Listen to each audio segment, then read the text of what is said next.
So here's a question, and you have to promise to be very honest when you answer. But are you thrifting because you're an eco-conscious consumer and you just don't want to participate in the fast fashion system? Or does buying secondhand clothing allow you to consume clothes and fashion at the same excessive and exorbitant rates as rich people? And remember, I said you have to be honest.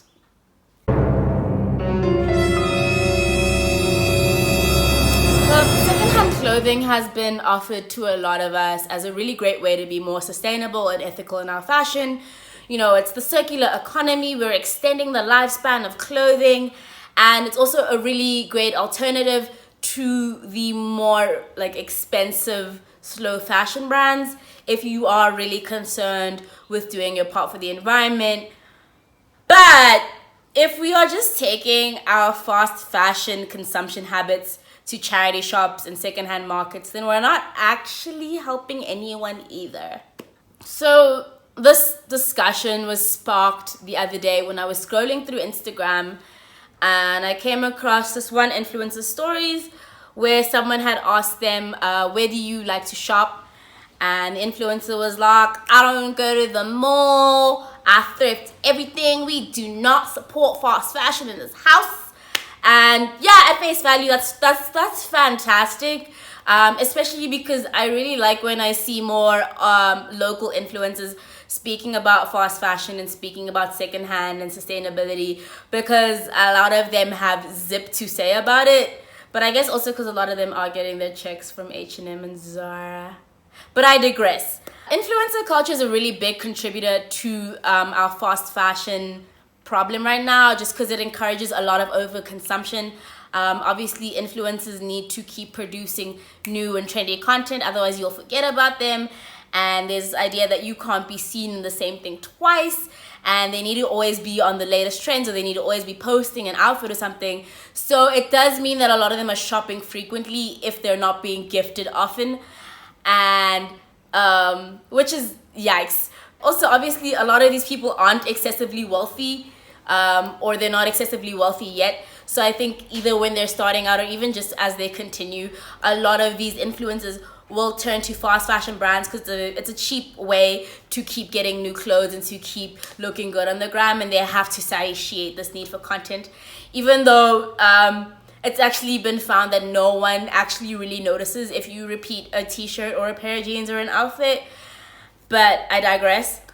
And then obviously for people who also are a bit more frugal or middle to lower class, or even just consider themselves environmentally conscious, thrifting is a great way in order to keep churning out all these new outfit posts. And it's not just that influencers are doing this, but that they're also encouraging this behavior in their followers. And a lot of us regular people, even middle class people, now have realized that actually we don't need a gigantic fortune to have lots and lots of pretty clothes and be able to just churn out as many outfits as our favorite influencers. We can just go to the SPCA or the hospice and shop, shop, shop. And I think a lot of us like to think that this is like morally justifiable because yeah, I'm buying a lot of clothing and I'm churning out a lot of like Instagram posts, but at least I'm not shopping at H&M. You know, at least the clothing I'm buying will last longer than 2 minutes. I know what fast fashion is and I'm against it, so it's all right, right? And like, yeah, I'm here to tell you that that's actually not right. It's wrong. I'm sorry, it's wrong. And like, yes, and I feel like I do emphasize this, but yes, obviously slave labor, pollution, and cutting every conceivable corner in the production process is a big part of what has made fast fashion so bad for the earth. And yes, definitely, I do think that the responsibility is on corporations and not individual action to fix climate change. But as much as we have an overproduction problem and that we should also stop producing virgin products, we also have an overconsumption problem. And consumption is something that you as an individual can actually manage. And the issue doesn't just stop at the fact that we all need to get out of this thing of like shopping more and more, and that shopping less is a really good way to be more sustainable. It's also that as we're having more and more conversations about the environment and sustainability, and our new cultural emphasis is on the circular economy and this idea that you're automatically a better and cooler person because you don't shop at Zara, also has resulted in us gentrifying thrifting. I think, I don't know if we forget or don't remember, but like charity shops and secondhand markets have their origins in offering low cost clothing to lower income people, because even poor people deserve to have clothing. And yes, fast fashion is cheap, but it is still really inaccessible to a lot of people, especially in a country like South Africa, where so many people live below the breadline.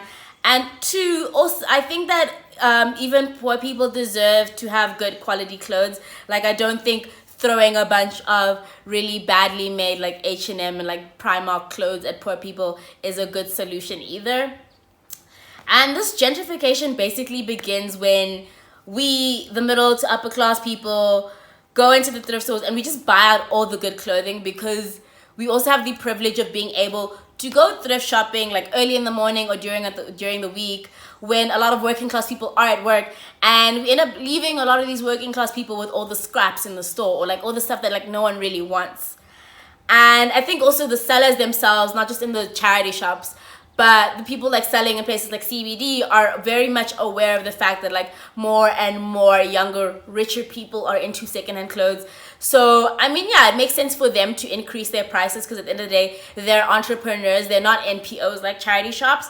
But I think it's also a measure to stop people from bulk buying so much, so that they could still possibly be some stuff left for the people who actually really depend on these things. But unfortunately, this still results at the end of the day of lower income people getting the short end of the stick, as they're just getting priced out more and more. And of course, this somehow is always like Sophia Amoruso's fault. Because a lot of people have leveraged the secondhand market into a business opportunity. And I'm not specifically addressing people who maybe will sell a little something from time to time to have a bit of extra money, or students with a little side hustle, or maybe just someone who realizes that actually I don't have any use for this thing and I'm going to sell this, or just anyone who actually just sells clothes that they don't wear anymore. Like, that's fine. But I'm speaking more to the middle to upper class people, and especially the white people, who will go to charity shops and these secondhand markets and then bulk buy clothing, and then get on Instagram and then charge like a 500 to like 700% markup on what was a 3 Rand or 20 Rand top, intended as relief for poorer people. Like, I remember this one really gross time I had accompanied someone to the MTN taxi rank to go thrifting. And I watched this dude, who by the way is like really well off, like really well off, and was kind of just selling secondhand clothing, just like mostly for fun. But yeah, I watched him like buy like 4 kilograms of clothes and then negotiate the price down from 50 Rand to 30 Rand, then get home and then sell all of that stuff for like 80 times that price. And I think there's a special kind of fucked up that you need to be to go somewhere where things are intended for low income people and then flip a 3 Rand top into a 400 Rand sale on like Instagram or whatever. Obviously I'm hyperbolizing, but I'm just saying that like that is gentrification. Like, that's wrong. Like, also, I'm like, listen, I've run a clothing business before, so I'm aware that markup isn't just greed. Like, you do have to travel to these places. You do spend hours sorting through bins and rails to find things that people would like. You get home and you have to like wash and alter and mend the clothing, which actually a lot of y'all don't do. I see y'all. You have to run the Instagram page. You have to set up the website. You're the one answering the emails. You're the one replying to the DMs. You're photographing the things. You're organizing packaging, and you're doing shipping and everything. And I do understand how that can contribute to an increase in the price, especially because you kind of are offering people a service, because a lot of people are really into the idea of secondhand, but they don't have the time or the stomach to go to CBD and spend hours and hours like running through those bins. So I do understand why you would mark up a price, but I'm more specifically speaking to people who just like go really overboard with it, especially people who are already in a very privileged position, just using this as a way to get rich. It just doesn't really sit right with me, especially because when they are adding this extra value onto these products, like they're not transforming these products into any way. Like, rarely do I see people doing like thrift flips or like taking something that would have been ugly and gone unsold and then transforming it into something beautiful and valuable. And then on top of that, I also don't see a lot of sellers actually do research about the stuff that they're selling. So like you have no idea what the textile is. So you can't even tell your consumer how to take care of the garment, which could end up in them ruining the product. You don't know where it's from. You like don't even try to investigate the labels. You don't even try to figure out that like that size 38 is actually a UK size 12 and stuff like that. You just sit around, you flip a 4 rand crop top into a 150 rand sale, and then you call yourself a girl boss. And again, Sophia and Marissa, you have ruined the youth. Also, I hope I'm not like sounding like I just came here to shit on thrift stores and influencers or anyone who just buys secondhand. But I just want to remind everyone that to be an eco-conscious consumer is about more than just changing where you shop, but you also need to change how you shop and why you shop. And you actually have to do the work, like the actual work of taking a step back to critically examine your relationship with clothing and your relationship with shopping, and why you need to have so many things and why you feel like you have to keep up with Instagram in the way that you do.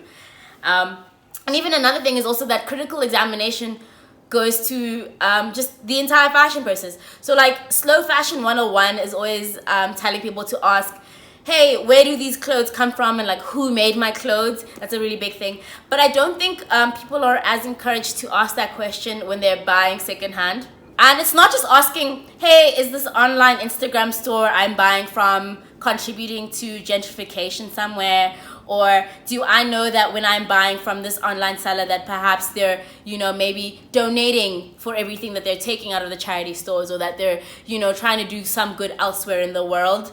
But also for those of us who are shopping directly from these places, especially, and I'm going to speak to Joburg specifically because that's what I know best, but especially if you're shopping at the MTN taxi rank, have you ever actually asked yourself where all those like hundreds and hundreds of kilos of cheap secondhand clothing comes from? Like, do you ever wonder why people can sell it at those low prices? And that also, it might be a bit illegal, but I'm not going to get into the legality of it all. But I do want to tell you that a lot of those clothes that we are buying from MTN are mostly things that people in America and Western Europe think that they're donating to charity. So like organizations like the Red Cross and Salvation Army will receive like gigantic donations of clothing goods from people in those countries who, they think they're giving their things away to like starving Africans and poor deprived East Asian kids, and or it's going to poor people in their community.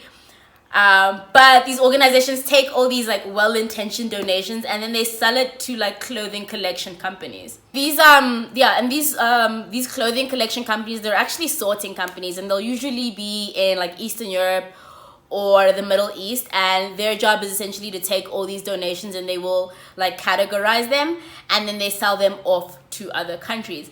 Not only is this problematic because one, people are being deceived as to where their donations are going, but two, the way they organize the clothes is kind of racist, and three, these secondhand clothing imports have actually worked to debilitate the local textile industries, especially in the East African countries of Rwanda, Tanzania, Uganda, I think Kenya a little bit as well. Because basically, when these NPOs are selling clothes basically for profit, when they're selling clothes to these collection companies, they will sort everything out by whatever is like really high quality and really valuable. So like if they find an Armani tux or they find like a designer item, they will sort the super valuable stuff and they will sell those off to Eastern Europe and maybe Asian countries. And then like the rest of the crap, whatever's like below average quality or whatever they think is just like really cheap or invaluable, gets tossed at African countries.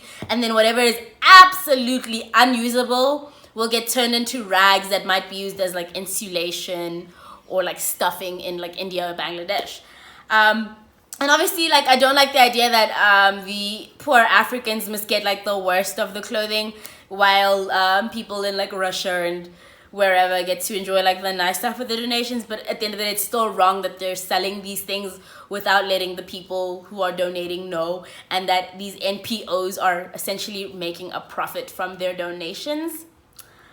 But yeah, these clothes get to these African countries, and it does happen here as well, but I don't think it is as bad as it is in the East African countries I've mentioned. But they get to these countries, and because they're offered at such low prices, the local manufacturers and the local sellers cannot compete at all. Like they really just can't, and it has resulted in a lot of people losing their jobs and their livelihoods, and a lot of factories being shut down. There's actually a story which I will link below where one man actually had to turn his factory into like selling the bricks that make up the factory, because that's the only value he could get out of that building. And it's such a shame because they're losing so many like skilled and talented laborers who've been working at like garment construction for years and years due to cheap secondhand imports. And then what's even worse is that when these countries did try to ban these imports because of the absolutely negative effects that they were having on their local economies and the people there, the US threatened to remove their AGOA benefits. So it was like, you either accept our trash or you're gonna be like cut off from like these benefits your country so desperately needs. And like, on top of just being really evil, that tells you that like, one, this is clearly a very big business for people in the West, and number two, essentially like America and Europe see Africa as like their waste management system in their like attempts to go green. And definitely that's something we're going to see a lot more, where the cost of the West trying to fix the climate crisis they've started is going to be the responsibility, or it's going to be, the cost is going to lie mostly on us in the global South. But that's a very lengthy rant for the other day, for another day, not the other day, for another day we can get into that, but that's not what we're talking about today. Yeah, today's point is just that you have to understand that being anti-fast fashion, or being an ethical consumer, it doesn't start and end with you just saying, I'm not going to the mall. And ethical fashion isn't something you should be using to feel better about yourself. When we speak about like, you know, being more sustainable consumers and trying to come up with these solutions, it's not so that you can grandstand and appear better than other people. It's about us working as a community to fix a problem that affects us as a community. And I also want everyone to understand, without encouraging any more like eco-anxiety or like apathy about the climate crisis, is that even when you are doing your absolute best, you can still do better. You know what I mean? And I think it's really great that now the conversation I'm having right now is like, okay, I see y'all are thrifting, but you can thrift a little bit better. You know, instead of us just still trying to implore people to recognize the fast fashion problem, which to me is a little bit hopeful, because like, you know, we are making some progress, but there is still more work we can do. And I'm definitely not saying I have all the answers or that I myself am perfect. I'm still struggling with my own relationship with consumption and shopping and like my need for instant gratification. But I think it's really good that we all have these uncomfortable conversations. I mean, we all admit that like even our best is still bare minimum, and like we work together and we talk together to like come up with new things and come up with better alternatives. And that's it for today. Thank you so much for watching, and I would love to hear your thoughts and like, you know, what you think about secondhand clothing and gentrification and everything happening. And also shout out to everyone who has been really nice to me lately. It's really cool. And I think I'm almost at 2,000 subscribers, so that's really cool. I think I will try do a giveaway. So I'm thinking of making something. And don't worry, it's not overconsumption. I have a lot of fabric that I've been hoarding for years and years that I'm trying to get through. So I think I will try and make something and give that away. But yeah, thank you so much for watching. If you want to follow me on Instagram, you can at okbaddykk. That's the same as my TikTok. And then on Twitter, I'm glitterdaiquiri. And then if you want to have this conversation in the comments or in my Instagram DMs or wherever, you're more than welcome to. And I have links to all my sources in my description below, which I do on all my videos, but I never say it, I realized recently. But yeah, I'm gonna go now.